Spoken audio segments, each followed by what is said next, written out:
Hey you guys, my name is Shoya and I am a master coach here at Relationship Hero.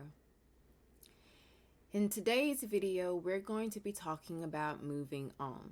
So, if you have unfortunately experienced a breakup rather recently, or maybe you experienced a breakup a while ago and you are struggling to get to a good space, then this video is for you.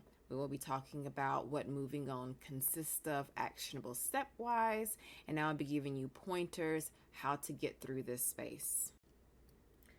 So, the first question that is typically kind of presented when people have to approach moving on is, why is this so hard? Why is this so painful? Why is this so difficult? And there are actually three reasons why this is a very difficult undertaking. The first reason is breaking up is the ultimate unmet expectation. You do not get into a relationship to end it. And as a result, if you are in a space where you are having to cope with the end of a relationship, then your expectations have highly gone unmet, which is a very triggering response for most people, being that a lot of our emotions respond to whether or not our expectations are being met or unmet. So, being that you don't get into a relationship to end one, the fact that you are ending one or have been broken up with means that your expectations have highly gone unmet, and this is a very, very painful experience. The second reason why breakups are just so damn hard is because you are now having to experience many, many forms of grief. There's a lot of loss associated with ending a relationship. When we develop relationships with people, we usually also develop a language of sorts, a way we communicate with them that we don't communicate with anybody else. There are inside secrets, inside jokes, just a flow and a dynamic that is specifically unique to you two. So that is a language that you have lost. This person may not have just been your partner, they could have been your friend.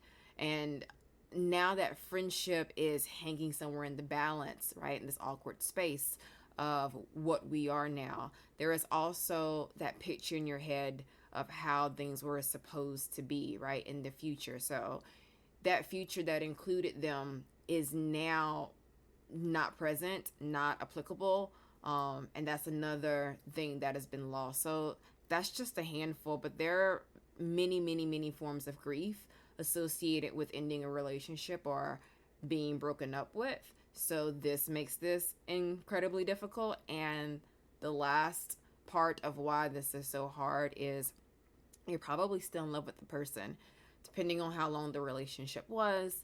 I'm assuming that you had deep feelings for this person, or perhaps you were in love with them. And again, since we do not get into relationships to end them, the fact that this relationship has ended and you had to walk away or you're being walked away from is conflicting with the fact that you're having to walk away from a space that you didn't want to leave. And that is incredibly conflicting. And anytime we have to do something that is counterintuitive to what we want to do, it is incredibly painful. So it's important that we understand why this hurts and give yourself permission to feel this grief and let it hurt.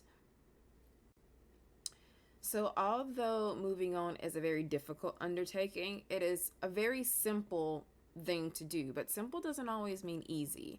So, moving on is really broken down into two parts. And the first part is good old fashioned time, right? Good old fashioned time doesn't necessarily heal all wounds, but what you do with the time can help you heal them. So, if you are not holding yourself hostage and the space that quote unquote broke you, right? If we're not constantly communicating with your ex, or if we're not constantly putting ourselves in the space where this relationship still somewhat kind of exists or remnants of it exists, and you give yourself time to detach and decompress, then that part will happen naturally. You just have to kind of allow the time to pass, right? That part, again, simple, not easy, but necessary. And the part that does require some action on your behalf is shifting your hope statements to acceptance statements. The main reason why people struggle to move on, especially people who are struggling to move on, and this breakup happened months ago, maybe even years ago, is because you are still very much attached to a lot of your hopes. So a hope is, hoping that you run into them at the grocery store, hoping that you see them at the class reunion, hoping that they call, hoping that you wake up in the morning, check your phone, and there's a text message from them. There are a ton of tiny little hopes that you have that is associated with this person, more specifically, what this person was to you. And if we don't move those hope statements into acceptance statements, then it will essentially keep you attached or hold you hostage in this space that makes it hard for anything else to grow. So when we say take a hope statement and move it to an acceptance statement, we're saying that the current hope could legitimately be you wake up in the morning, you look at your phone over on your nightstand, and there's a part of you that is hoping that when it lights up, there's a notification that says that it's from your ex. That is a genuine hope, and that hope is okay to have. But the fact that you're expecting it or highly, highly disappointed, if that's not the case when you wake up in the morning, means that it is still very much a living hope. An acceptance part of that is waking up, seeing your phone on the nightstand, acknowledging that it would be nice, right, if this person would have reached out to you, but knowing that that notification isn't there, and knowing it and being okay with the fact that the notification isn't there, which means that you no longer expect these things to happen. When you can acknowledge that it's maybe something you want, but you no longer expect it, then that's how you know you have reached the acceptance part of this. And the exercise that I encourage a lot of my clients to do is to write a list of all of your hopes, right? All of your hope statements. And this list will also be the compass to point you into what you need to be doing. Because for each hope statement, it needs to start moving to an acceptance statement. So you need to ask yourself, what is an acceptance version of this hope statement? And how do I get myself from point A to point B?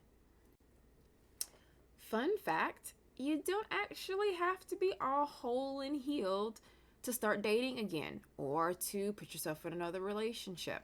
But there are a couple of things that you need, and that is you should have the majority, if not all, of your hope statements move to acceptance statements.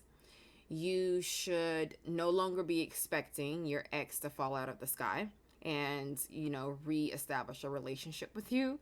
And you should be honest with whoever you are currently with about where you are and where you're trying to go and the pace in which you're currently moving.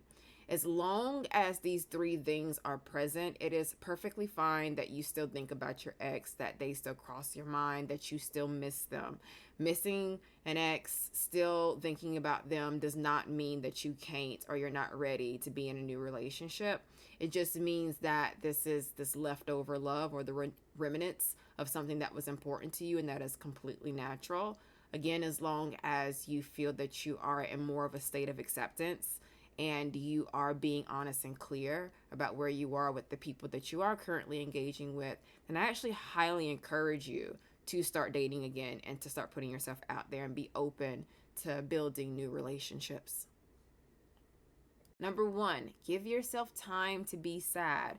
Falling into the productivity trap and going, I need to be over this. It's been a few weeks. I should be done by now. It's not really doing yourself any favors, because if you're in denial about what you feel or you bury it and it gets easier to ignore and you mistake that as I've moved on, all that shit's going to do is manifest itself as something else. So what I highly encourage you do is you take some time to be sad. This may mean, if you have to show up for work every single day, that you set aside about an hour of your day, maybe at the end of the day, to be a living shit show, to trigger yourself into that sadness and to feel the weight of it without feeling like you're supposed to be feeling anything else. So, number one, give yourself permission to be sad.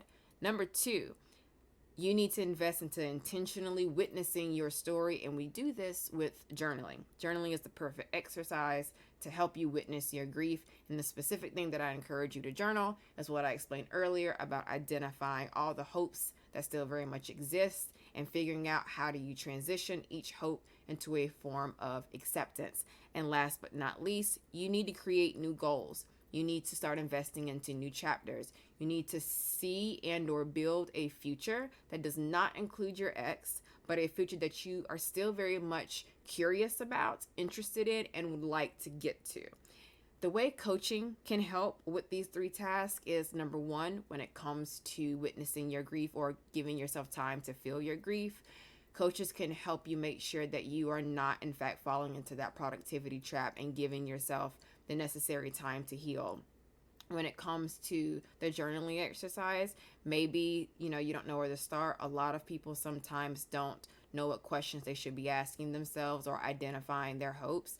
And again, a coach can help you be specific with this and kind of execute it in a productive format. And last but not least, when it comes to investing into new chapters, coaching is all about setting goals and coming up with actionable steps to execute them efficiently. So if you find yourself in a state of moving on and you feel like you would probably be better at this if you had some help, do not hesitate to come over to Relationship Hero, speak to a coach, myself included, and we will do our best to help you get through this challenging space. But in the meantime, I hope you guys are having a wonderful day.